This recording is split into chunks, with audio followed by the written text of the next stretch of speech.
Jones. Well, I'm calling Steven out of the bullpen early because we're taking down a lot of the birthday graphics. A lot of the weather's getting pretty serious pretty quick now. This time last year we were dealing with Hurricane Beryl. This time this year we're dealing with the remnants of Barry. Now it's on its way, and that's where all this steady cloud cover is making its way in. Over the past couple weeks, if not the entire month of June, we've been seeing a lot of that steady southerly flow. So the atmosphere has been on the recharge for a while. Temperatures over the last 24 hours, impressive rain making its way in. All the way down, we dropped quickly into those lower 70s, and we leveled out the entire day, only up 10 degrees gradually into those lower 80s. And we're going to drop right back down into those 70s with more rain on the way. And by tomorrow, we could be up into the upper 70s, holding on to this cool weather for a while until we warm right back up around the 4th of July. Now, we're already halfway through a short work weekend. If it's your birthday today, then it's falling on Taco Tuesday. Absolutely perfect. 79 in San Angelo. Everybody is all over the place in those mid to lower 80s, if not those mid 70s across the entire region. Take a good look across the entire area. 74 up there in Sterling City, 72 over there in Big Lake, and we're still holding on to some 90s off towards the east, so we're way outside that temperature spread right now, about 20 degrees, and there's more moisture on the way. Now, humidity indices also quite the array. Dew points are in those 60s and those 70s, while humidity indices are in those 30s, 40s, 50s, 70s across the entire area, so pockets of rain will continue to develop throughout the entire night, so be ready for some flash flooding across the entire area. Now, moisture tracker water vapor is also going crazy. Moisture tracker is showing you strong concentrations of orange that are going to work their way in here by the weekend.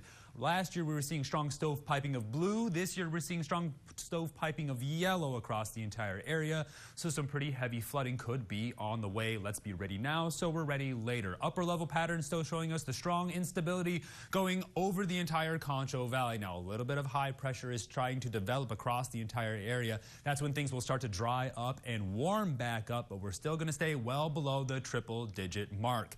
Water vapor imagery now showing us explosive activity across a lot of the Rocky Mountains. That includes near those forest fires that they're dealing with, but you can see the convection going strong from the Concho Valley and around the Panhandle, but you're seeing the strong concentrations of green at the bottom of your screen, and that's pushing around the Gulf Coast as well. So we're trying to see how it's organizing with a lot of this dry air lifting that moisture up into the atmosphere.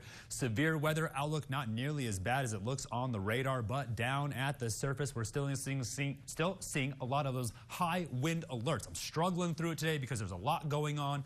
Still seeing some severe weather off the east of Wyoming, if not Nebraska and South Dakota, while down here in the Concho Valley, we really have our eye on this circulation. Now, this is Hurricane Flossie.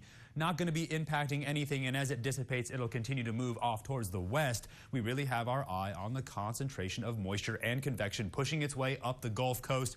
Really has a whole lot of hurricane fuel out there, but I don't think there's enough organization in it now. Cranking on the radar, you can see where the pockets of moisture are off towards the west and the southeast, but it's really just between 87 and 67, and then there's 277, and I get really confused because there's a lot of sevens in there. Now, Futurecast is going to show you where the pockets of moisture will continue to make their way up through the rest of the night. Wednesday morning, seeing a little bit of heavy rain around the lunchtime hour, so it's on and off throughout the entire day. By Thursday, it gets pretty heavy in those overnight hours, then tries to die down. If I slide out of the way by Friday, it's off towards the east, and by Friday morning, I run out of data. So we're going to continue to keep our eye on those 4th of July conditions. Tonight, all the way back down into those 70s, but I'm on the lookout for some heavier rain to make its way through. Then tomorrow, a good run at those lower 70s, but I'm on the lookout for some of those heavy thunderstorms to make their way through. So let's continuously be prepared. Remember, turn around, don't drown. You just heard they have a helicopter, so now we're definitely watching the skies as SAPD now has a helicopter. And as we continue to get closer towards the 4th of July, keeping our eye on those cooler temperatures as we gradually warm up, it's going to be a pretty busy July as we level out in those lower 90s with those overnight lows just hanging out in those lower 70s. Stay tuned for more of the break. You're watching KSAN News at 5.